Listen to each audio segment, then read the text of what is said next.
Chapter 38, Pranking. The prom was actually decorated beautifully. The quaint picture arc where couples could get their official pictures taken was a collage of student photos from the yearbook, littered with lights to make the night seem more magical. And the cafeteria had a few tables of veggie trays and a large punch bowl lining the nearest wall to the gym.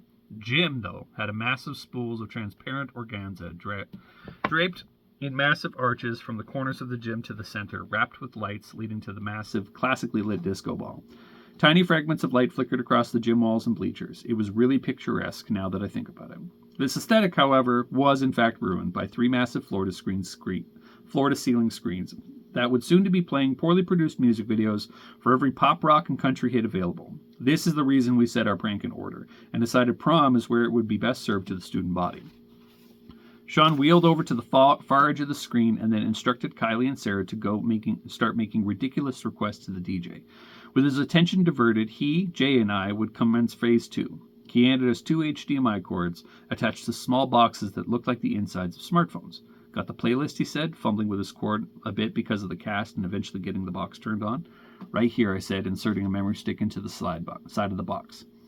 As the girls crossed the floor, Jay caught me staring at Sarah. "Hope we're going to do something about that tonight," he said with a laugh. I punched him in the shoulder, guarding another laugh, and waited for Sean to give us the signal to go. "Now," he said, and we ducked behind the large black curtains that shrouded the sides of the screen. We carefully skirted the edges of projector and light and moved to the tripods that they were set on, installed the HDMI cables into the open ports, and once everyone was clean, exited through the outside door to the back of the gym. Jay and I helped carry Sean's wheelchair to the front of the school, and we entered again from the front. We caught a few sideways glances from people who had seen us get in already, but for the most part we think we were unseen. "Did you get all 3? Kylie asked Sean as we got back into the gym. "I think so," Sean said. "Most guys check their gear if they think someone messed with it." We waited for a few minutes, and the horrible pop song started to play on screen, and a choreographed softcore lap dance, apparently appropriate for senior prom audience, flashed on the 3 large displays. After another song, Sean called it, and pulled out his smartphone from his tux jacket pocket, and ran a program, and then slid it back in and told us to go. We all mixed into the crowd, and then back out to the refreshment tables in the cafeteria outside. A playlist and a matching video set of old-school hip-hop videos from our parents' age began playing. Bass-thumping beats that were good because artists were good, not produced by famous people or featuring talentless celebrities. The crowd began to laugh, but as I hoped and suspected, began to get into it, dancing like robots and working into a large circle that eventually formed in the middle of the gym. The DJ called the teacher over and tried to explain that he didn't know what was going on. The songs weren't exactly school code of conduct approved. The teacher and the DJ began to argue and express a mutual frustration for the hack, but by then we were on the outside of the gym in front of the punch bowls and the veggie trays for phase 3. "Chris, if you wouldn't mind, could you grab a punch at this point in the evening? It would be much appreciated," Jay said. I obliged him by grabbing a plastic cup of the fruity drink and asked why, and Jay handed me the keys to the Emerald Beauty. "Because you're going to need to drive us home sober."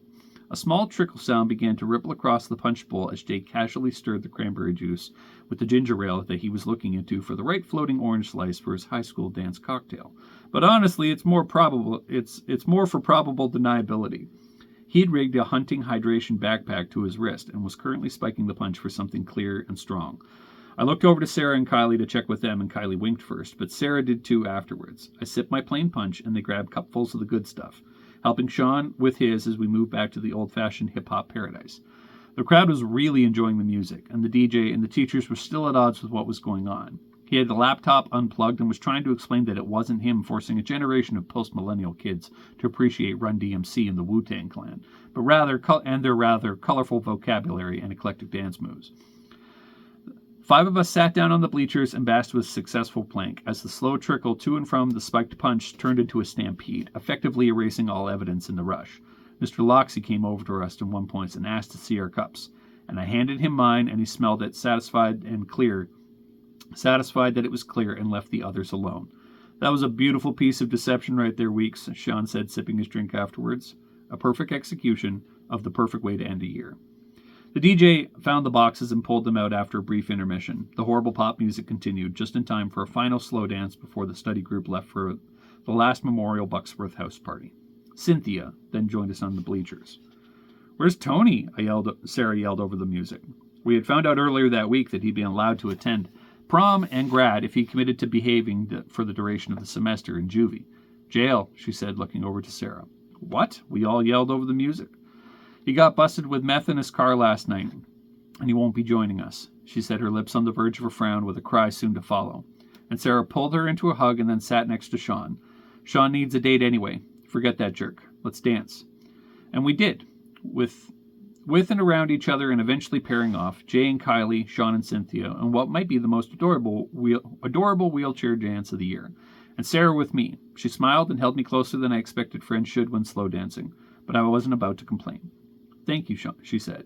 You seem to be saying that a lot lately, I said. Yeah, well, you're worth it sometimes, she said. Worth it, huh? I said. It was a bit of a dig at our complicated history post-hot chocolate kiss. But she didn't flinch. Instead, she flashed her devilish smile and answered, yeah, worth it. We finished dancing for the prom and was officially over and headed over to the car. Cynthia offered to take Sean to our place instead of loading him into the trunk of the Emerald Beauty. She had also skipped the punch, and so we allowed it. We left the school parking lot, and a pair of RCMP constables were checking cars on the way to the after-parties down the road from the school. License, please, they said, and I handed them my newly minted ID. A small part of me wanted that mythical thrill of using a fake ID at the moment. Not that it would have helped. These guys weren't carding people outside the club for some indie band. They were enforcing provincial driving laws. I guess it's just something you hear about in high school. Confirming my details and shining with their flashlight on every angle of the car they could, they handed my license back to me. Do you consent to a breathalyzer, they asked? I wondered why Jay wanted me to skip phase 3, but now it made sense. I blew into the small tube on the machine, and they got the all clear from the constable. You kids get home safe. Stay there once you do, the constable said, waving us on. Yes, sir, we said in unison, and drove as fast as Jay would tolerate back to my place. After carefully parking... Sorry, that was the end of the chapter. Chapter 38. Hope you guys liked it. And description has links for the books below, and we will talk to you guys later.